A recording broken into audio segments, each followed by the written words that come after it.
جادو کے پتھر مجھے کھانا کھلا۔ یہ کہہ کر اس نے مڑ کر دیکھا تو حیرت سے اس کا منہ کھلا کا کھلا رہ گیا۔ پلک جھپکتے اس کے سامنے ایک بیش قیمت دسترخواں پر ایسے انوکھے اور لذیذ کھانے چنے ہوئے تھے جن کو اس نے کبھی خواب میں بھی نہیں دیکھا تھا۔ اس نے پیٹ بھر کر کھانا کھا لیا۔ پھر وہ دوڑ کر گھر آیا اور وہ جادو کا پتھر اپنی ماں کو دکھایا۔ ماں بہت خوش ہوئی۔ اسی دن سے ماں اور بیٹا دونوں بڑے چین اور آرام سے زندگی بسر کرنے لگے۔ ایک دن نوجوان شہر گیا۔ وہاں گھوم پھر رہا تھا کہ اچانک اسے ایک نہایت حسین جوان لڑکی نظر آئی۔ وہ لڑکی نوجوان کو اتنی زیادہ پسند آئی کہ اس نے اس سے شادی کرنے کا ارادہ کر لیا۔ گھر لوٹ کر اس نے اپنا یہ ارادہ ماں کو بتایا۔ واہ، تم بھی کیا باتیں کرتی ہو؟ ماں نے حیرت سے کہا، تم یہ بھی نہیں جانتے کہ وہ لڑکی خود بادشاہ سلامت کی بیٹی ہے؟ نہ بابا، میں پیغام لے کر بادشاہ کے پاس کبھی نہیں جاؤں گی۔ لیکن نوجوان اصرار کرتا رہا اور آخر کار ماں مجبوراً راضی ہو گئی۔ اس نے کہا، اچھی بات ہے، کہتے ہو تو چلی جاؤں گی، لیکن اتنا یاد رکھنا کہ بادشاہ کے محل سے آج تک کبھی کسی کو سکھ نہیں ملا۔ رات کے وقت ماں شاہی محل تک پہنچ گئیں اور محل کے دروازے کے سامنے کی سڑک پر جھاڑو دے کر اس کی صفائی کر دی۔ صبح کو بادشاہ محل سے باہر نکلا تو یہ دیکھ کر بڑا حیران ہوا کہ دروازے کے سامنے کی ساری زمین صاف ستھری ہو گئی ہے۔ اگلے دن صبح پھر اس نے دیکھا تو یہی حال تھا۔ اس نے زیادہ تعجب ہوا اور اس نے رات کو دروازے کے سامنے پہرے دار کھڑے کر دیے۔ تیسرے دن صبح سویرے پہرے دار ایک عورت کو پکڑ کر بادشاہ کے پاس لے آئے۔ بادشاہ نے عورت سے پوچھا، بتاؤ تم روز رات کو میرے محل کے دروازے کے سامنے جھاڑو کیوں دیتی ہو؟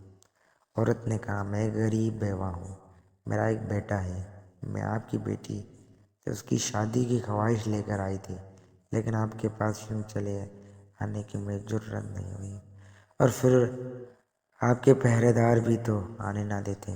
کسی غریب عورت کی یہ گستاخی بھلا بادشاہ کیسے برداشت کرتا؟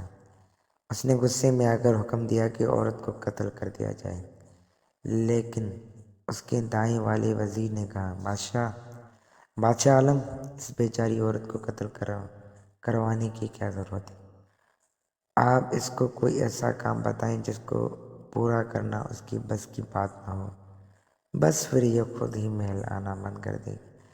وزیر کی بات بادشاہ کو پسند آئی اور اس نے عورت سے کہا، جا کر اپنے بیٹے سے کہنا کہ وہ میری بیٹی سے شادی کے لیے 40 اونٹوں پر سونا لاد کر لائے۔ ہم بیچارے اتنا سونا کہاں سے لائیں گے؟ عورت نے اداس ہو کر سوچا اور محل سے نکل کر اپنے گھر کی راہ لی۔ گھر لوٹ کر اس نے بادشاہ کی شرط اپنے بیٹے کو بتائی تو اس نے ماں سے کہا، امی جان، آپ فکر نہ کیجیے۔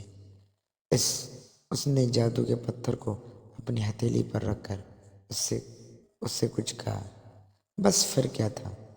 صبح ہوتے ہی غریب بیوہ کی جھونپڑی کے سامنے سونے سے لدے ہوئے 40 اونٹ کہیں سے آ کر کھڑے ہو گئے۔ نوجوان نے ماں سے کہا، امی جان، آپ ان 40 اونٹوں کو بادشاہ کے پاس لے جائیں۔ ماں کو بڑا تعجب ہوا، لیکن وہ کچھ کہے بغیر ان 40 اونٹوں کو ہانکتی ہوئی بادشاہ کے پاس لے آئی۔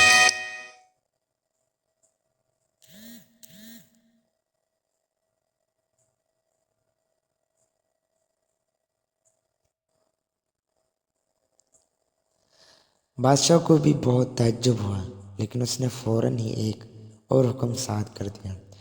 اس نے عورت سے کہا، اپنے بیٹے سے جا کر کہنا وہ اپنی دلہن کے لیے ایک محل بنوائے جو سارے کا سارا خالص سونے کا ہو، تبھی شادی بیاہ کی بات ہو سکتی ہے۔ ماں اور زیادہ اداس ہو گئی۔ وہ گھر جا کر بادشاہ کی نئی فرمائش اپنے بیٹے کو سنائی۔ نوجوان نے ماں کی باتیں چپ چاپ سن لی اور پھر اس سے کہا، امی جان آپ فکر نہ کیجیے، خالص سونے کا محل بھی بن جائے گا۔ صبح سویرے دریا کے کنارے ایک عالیشان محل کھڑا ہو گیا جو سارے کا سارا خالص سونا تھا۔ ایسا محل اس وقت تک کسی نے نہیں دیکھا تھا۔ ماں نے بادشاہ کے پاس جا کر کہا، بادشاہ عالم، لیجیے محل تیار ہے، ذرا باہر چل کر اس کو دیکھیے تو۔ بادشاہ اپنے وزیر کے ساتھ باہر آیا اور محل دیکھ کر ہکا بکا رہ گیا۔ اب تو اس کو ٹال مٹول کرنے کی کوئی صورت نظر نہ آئی اور اس نے غریب نوجوان سے اپنی بیٹی کی شادی کر دی۔ بادشاہ کے محل میں ایک چڑیل رہتی تھی۔ اس نے راز معلوم کرنے کا عہد کیا کہ ایک غریب نے راتوں رات ایسا عالیشان محل کیسے بنوا لیا، وہ بھی سونے کا۔ یہ عہد کر کے وہ مزاج پرسی کے بہانے شہزادی کے پاس آئی اور اس کو اس بات پر تیار کر لیا کہ وہ اپنے شوہر سے اس طرح یہ راز معلوم کرے گی۔ چنانچہ اپنی بیوی کے اصرار پر نوجوان نے بتایا، میرے پاس جادو کا ایک پتھر ہے، اس کی مدد سے میں جو کچھ چاہوں حاصل کر سکتا ہوں۔ تم اس جادو کے پتھر کو کہاں رکھتی ہو؟ بیوی نے پوچھا۔